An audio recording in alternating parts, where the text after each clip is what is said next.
سفر میں سنت نفل پڑھ سکتے ہیں یا نہیں؟ سفر بھائی کئی دفعہ بیان کر چکا ہوں، دو طرح کا ہوتا ہے. ایک ٹریول کرتے ہوئے آپ جا رہے ہیں، یہاں سے لاہور جا رہے ہیں ٹرین میں، تو ایسے موقع پہ تو صرف فجر کی 2 سنتیں پڑھیں اور وتر پڑھیں، باقی سنتیں چھوڑ دیں. لیکن اگر کہیں مقام پہ پہنچ چکے ہیں 12 دن کے لیے 10 دن کے لیے، تو ہیں تو مسافر لیکن وہ مشقت بالکل ختم ہو گئی ہے، تو اب وہاں پر سنت موقدہ ہی رہتی ہیں. حدیث میں جو نبی صلی اللہ علیہ وسلم سے سفر میں سنتیں چھوڑنا ثابت ہے وہ ٹریولنگ کے دوران والی روایات ہیں. کیا بچوں پر کوئی نام بھاری پڑتا ہے؟ کچھ نہیں بھاری پڑتا، جو نام رکھو اچھا سا نام رکھو. مفتی صاحب بیان کے وقت کو تھوڑا مختصر کریں، لوگ بہت دور سے آتے ہیں، مجھے دیتے ہیں کون ہے بھائی یہ. ایک صاحب بولتے ہیں کہ آپ عالم نہیں ہیں، آپ کے پاس جو ڈگری ہے وہ جعلی ہے، اور یہ بھائی جو مجھے عالم نہیں سمجھتا وہ بیان نہ سنے. کیا خیال ہے بھائی؟ بولنے پر تو کوئی بھی کچھ بھی بول سکتا ہے، گورنمنٹ کی طرف سے کوئی پابندی نہیں ہے، کوئی بھی کچھ بھی بول لے. آج کل سردی، انہوں نے جو ایسا الزام لگا رہے ہیں وہ ڈگری دیکھی ہے میری، انہوں نے جعلیہ ہی اچھی ہے.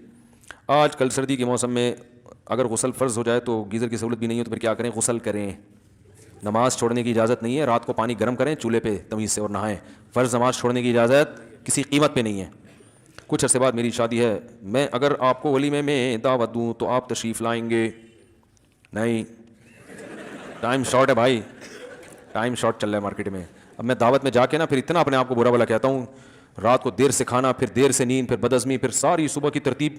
ان کے تو دعوت ہو گئی اور ہمارا بیڑا غرق ہو گیا اس سے، ایسی کی تیسی ہو جاتی ہے، سارا دن خراب گزرتا ہے، سارے کام رہ جاتے ہیں. تو بھائی جس کو بڑی محبت ہے یا تو وہ دوپہر کا، اب پھر دوپہر کو لوگ بلانا شروع کر دیں گے، جس کو بہت محبت ہے وہ بس محبت کا ویسے اظہار کر دے.